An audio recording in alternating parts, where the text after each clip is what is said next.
ফিলিস্তিন ইসরায়েল পাল্টাপাল্টি যুদ্ধ চলছে। লেজে পাড়া দিয়ে ইরানকে যুদ্ধে টেনে আনা ছিল ইসরায়েলের সবচেয়ে বড় ভুল, আর এরই মাসুল গুনতে হচ্ছে পশ্চিমাদের। আবারও ইরানের ভয়ঙ্কর নীল নকশা প্রকাশ, হাঁটু কাঁপছে পশ্চিমাদের।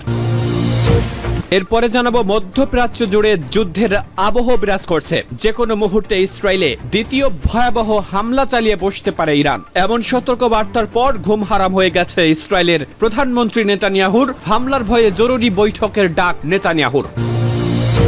নিজ দেশে শান্তিতে নেই নেতানিয়াহু। তেল আবিবে প্রতিদিনই যুদ্ধবিরোধী বিক্ষোভ। প্রায়ই ঘেরাও হচ্ছে নেতানিয়াহুর বাসভবন। কিছুটা হলেও ক্ষুব্ধ প্রধান দশর আমেরিকা। এবার ঘরে বাইরে মহা বিপদে নেতানিয়াহু।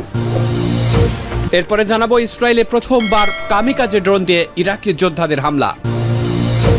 এবারে জানাবো, চূড়ান্ত অ্যাকশনে যাওয়ার ঘোষণা তুরস্কের। ইসরায়েলের কলিজায় আঘাত, পণ্য রপ্তানিতে নিষেধাজ্ঞা আরোপ করবে তুরস্ক। বিশ্লেষকরা বলছে দেউলিয়ার পথে যেতে পারে ইহুদিবাদী এই দেশটি। এবং সবশেষে জানিয়ে দিব, অবশেষে শেষ করলো যুক্তরাষ্ট্রের নাটক। আবারও ইসরায়েলকে অস্ত্র দেওয়ার পরিকল্পনা বাইডেনের। সংবাদ শিরোনামগুলো শুনছিলেন, এবারে জানিয়ে দিব বিস্তারিত।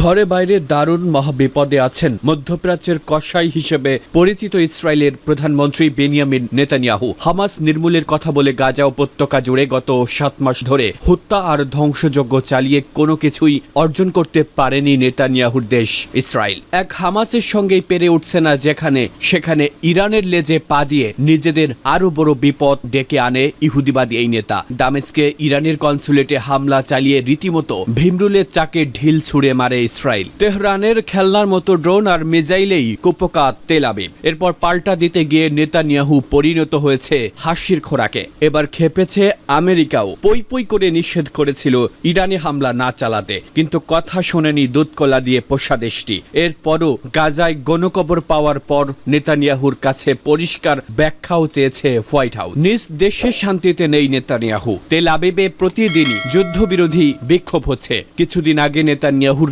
বাসভবন ঘেরাও করে দেশটির শান্তিকামী মানুষরা বিক্ষোভ করে। হামাসের হাতে জিম্মি থাকার নাগরিকদের উদ্ধার না করে ফিলিস্তিনিদের হত্যা করায় নেতানিয়াহুর গোষ্ঠীর পিণ্ডে চটকাবেন ইসরায়েলিরা। আবার বিরোধী ও মধ্যপন্থীদের চাপেও রয়েছেন ইসরায়েলি প্রধানমন্ত্রী। তাদের দাবি গাজা অভিযানে ব্যর্থ হয়েছে নেতানিয়াহু। এতে করে দেশের মাথায় চেপে বসেছে অর্থনৈতিক সংকট। সব মিলিয়ে রাতে ঘুম হারাম এখন বেনিয়ামিন নেতানিয়াহুর। রীতিমতো অসুস্থ হয়ে পড়েছেন তিনি। ইসরায়েলে বহুল প্রচারিত দৈনিক ইয়েদিওত আহরনোত পত্রিকায় সম্প্রতি এক প্রতিবেদন জানিয়েছিল নেতানিয়াহু পেটের সমস্যায় ভুগছিলেন। পরীক্ষা নিরীক্ষার পর জানা গেল হার্নিয়া সমস্যায় আক্রান্ত নেতানিয়াহু। এজন্য তাকে অপারেশনের টেবিলে যেতে হবে। গেল 7 এপ্রিল জেরুজালেমের হাদাশাহ মেডিকেল সেন্টারে নেতানিয়াহুর হার্নিয়া অপারেশন করা হয়। প্রধানমন্ত্রীর কার্যালয় জানিয়েছে জেনারেল এনেস্থেসিয়া দিয়েই এই অপারেশন করা হয়। এ সময় দেশটির উপপ্রধানমন্ত্রী ও বিচারমন্ত্রী ইয়ারিফ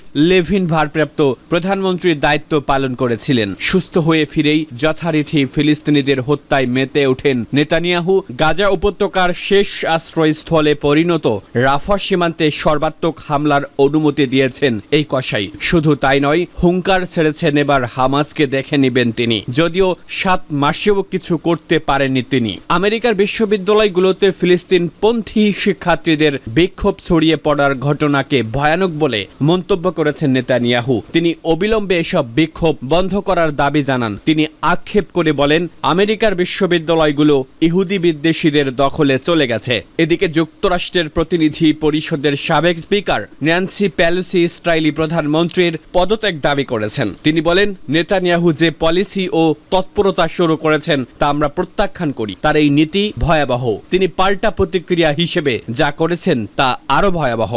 ইসরায়েলে প্রথমবার কামিকাজে ড্রোন দিয়ে ইরাকি যোদ্ধাদের হামলা। দখলদার ইসরায়েলের এইলাত সমুদ্র বন্দরে প্রথমবারের মতো কামিকাজে বা আত্মঘাতী ড্রোন ব্যবহার করে হামলা চালিয়েছে ইরাকের সন্ত্রাস বিরোধী সংগঠনগুলোর জোট পপুলার মোবিলাইজেশন ইউনিট বা PMU। তবে বরাবরের মতো ক্ষয়ক্ষতির বিষয়ে মুখ খোলেনি তেল আবিব। মঙ্গলবার সামাজিক মাধ্যম টেলিগ্রাম চ্যানেলে দেওয়া এক বিবৃতিতে এই হামলার দায় স্বীকার করেছে PMU। খবর ইরান ভিত্তিক প্রেস টিভির। বিবৃতিতে বলা হয়, এইলাত সমুদ্র বন্দরে জায়নবাদীদের একটি মৌলিক স্থাপনায় পিএমইউ হামলা চালাতে সক্ষম হয়েছে। দখলদার ইসরায়েল অবরুদ্ধ গাজায় যে বর্বর আগ্রাসন চালাচ্ছে তার বিরুদ্ধে অব্যাহত লড়াইয়ের অংশ হিসেবে এই হামলা চালানো হয়েছে। গাজায় গণহত্যা ও আগ্রাসন বন্ধ না হওয়া পর্যন্ত ইসরায়েলের গুরুত্বপূর্ণ স্থাপনায় তাদের হামলা অব্যাহত থাকবে বলে জানায় পিএমইউ। এদিকে ইরাকি প্রতিরোধ যোদ্ধারা ইসরায়েলের এইলাত বন্দরে হামলা চালানোর জন্য যে কামিকাজে ড্রোন ব্যবহার করেছে তার নাম আল আরফাত বলে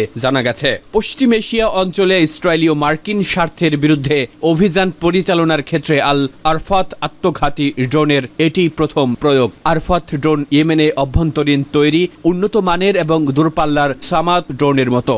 ইসরায়েলে পণ্য রপ্তানিতে নিষেধাজ্ঞা আরোপ তুরস্কের। গাজায় যুদ্ধবিরতির আগ পর্যন্ত ইসরায়েলে পণ্য রপ্তানিতে নিষেধাজ্ঞা জারি করেছে তুরস্ক।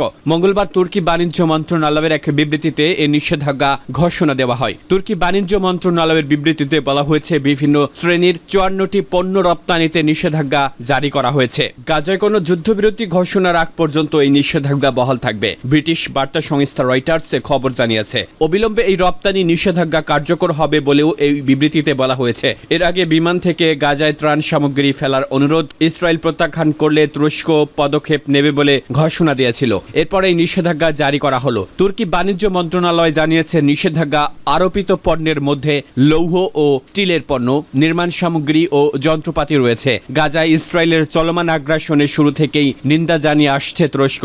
আগ্রাসন বিরোধী জোরালো বক্তব্য দিলেও ইসরায়েলের সঙ্গে বাণিজ্যিক সম্পর্ক বজায় রেখেছিল তুরস্ক, যা দেশটিতে নেতিবাচক প্রতিক্রিয়া সৃষ্টি করেছিল। গত 7 অক্টোবর হামাস ইসরায়েলে হামলা চালালে প্রায় 1200 জন নিহত ও 250 জনকে জিম্মি করে নিয়ে আসে ইসরায়েলের। এই হামলা জবাবে গাজায় আগ্রাসন শুরু করে ইসরায়েল। 6 মাসেরও বেশি সময় ধরে ইসরায়েলি আগ্রাসনে নিহত ফিলিস্তিনির সংখ্যা 40,000 ছাড়িয়ে গেছে বলে জানিয়েছে গাজার স্বাস্থ্য মন্ত্রণালয়। ইসরায়েলকে আবারও অস্ত্র দেওয়ার পরিকল্পনা যুক্তরাষ্ট্রের। ইসরায়েলকে আরও 100 মার্কিন ডলারেরও বেশি অর্থের অস্ত্র সহায়তা দিতে যাচ্ছে যুক্তরাষ্ট্র। প্রশাসনের তরফ থেকে কয়েকজন গুরুত্বপূর্ণ আইন প্রণেতাকে এ তথ্য জানানো হয়েছে। এছাড়া মঙ্গলবার বিষয়টি প্রকাশ করেছে কংগ্রেসের সঙ্গে সংশ্লিষ্ট 3টি সূত্র। বুধবার আল জাজিরা ও ওয়াল স্ট্রিট জার্নাল এ তথ্য জানায়। গাজার দক্ষিণাঞ্চলীয় শহর রাফায় হামলা চালালে কিছু অস্ত্রের চালান বন্ধ করে দেওয়া হবে বলে বাইডেনের হুমকির 1 সপ্তাহের মধ্যে পরিকল্পনার কথা জানালো তার প্রশাসন। এর আগে ফিলিস্তিনের গাজার ঘনবসতিপূর্ণ রাফা শহরে ইসরায়েলের সর্বাত্মক স্থল অভিযান শুরুর সম্ভাবনার প্রেক্ষাপটে দেশটিতে চলতি মাসে অস্ত্রের এক চালান পাঠানোর বিষয়টি স্থগিত করে মার্কিন প্রশাসন। স্থগিত করা চালানের মধ্যে ছিল 2000 পাউন্ড পর্যন্ত ওজনের 3500টি বোমা। ইসরায়েলকে নতুন করে অস্ত্র সহায়তা দেওয়ার যে তথ্য প্রকাশ করা হয়েছে তার মধ্যে রয়েছে প্রায় 70 কোটি ডলারের ট্যাঙ্কের গোলা, 50 কোটি ডলারের কৌশলগত সামরিক যান ও 6 কোটি ডলারের মর্টারের গোলা। নাম প্রকাশে অনিচ্ছুক ওই 3টি সূত্র এ তথ্য জানিয়ে বলেছে অস্ত্রের চালান পাঠানো নিয়ে আলোচনা চলার বিষয়টি এখনো প্রকাশ করা হয়নি। তবে অস্ত্রের এ চালান কবে পাঠানো হবে সে বিষয়ে তাৎক্ষণিকভাবে কোনো ইঙ্গিত পাওয়া যায়নি। এদিকে অস্ত্রের নতুন এই প্যাকেজের বিষয়ে মার্কিন কংগ্রেসকে অনানুষ্ঠানিকভাবে জানিয়েছে বাইডেন প্রশাসন। মূলত এই সহায়তা প্যাকেজ ইসরায়েলে পাঠানোর আগে কংগ্রেসের অনুমোদন নিতে হবে। নাম প্রকাশ না করার শর্তে কংগ্রেসের একজন সহকারী জানিয়েছেন যুক্তরাষ্ট্রের অস্ত্র নির্মাতা প্রতিষ্ঠানের কাছ থেকে এসব অস্ত্র সংগ্রহ করা হবে এবং এর দাম 100 কোটি ডলারের বেশি। সম্প্রতি প্রতিরক্ষা হিসেবে কংগ্রেস যে 95 বিলিয়ন ডলারের প্রস্তাব পাশ হয় তা থেকেই এই অস্ত্র সরবরাহ করা হবে। গাজায় 7 মাস যুদ্ধের পর ইসরায়েল জোর দিয়ে বলছে রাফা দখল এবং হামাসের শেষ অবশিষ্ট ব্যাটালিয়নগুলোকে নির্মূল করা ছাড়া বিজয় অর্জন অসম্ভব। কিন্তু জাতিসংঘ এবং পশ্চিমা শক্তিধর দেশগুলো সতর্ক করে বলেছে রাফাতে সর্বাত্মক হামলা হলে ব্যাপক বেসামরিক হতাহতের ঘটনা ঘটতে পারে এবং মানবিক বিপর্যয় প্রকট আকার নিতে পারে।